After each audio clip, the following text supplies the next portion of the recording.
Hi అండి. నేనెప్పుడు ఇడ్లీ కోసం పప్పు నానబెట్టినా గూడా, అందులో సగం పప్పు తీసేసి వడల కోసం రుబ్బేస్తూ ఉంటాను.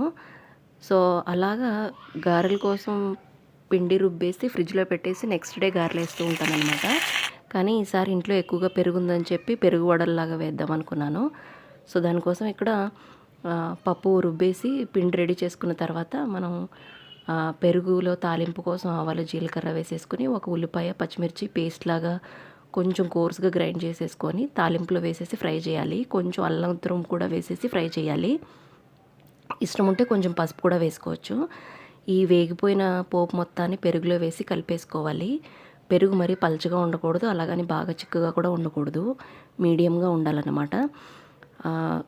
గోరువెచ్చగా ఉన్న వడలన్నీ కూడా పెరుగు తాలింపులో వేసేసుకోవాలి. ఒక గంట పాటు నాననిచ్చేసామంటే బాగా నానిపోతాయి.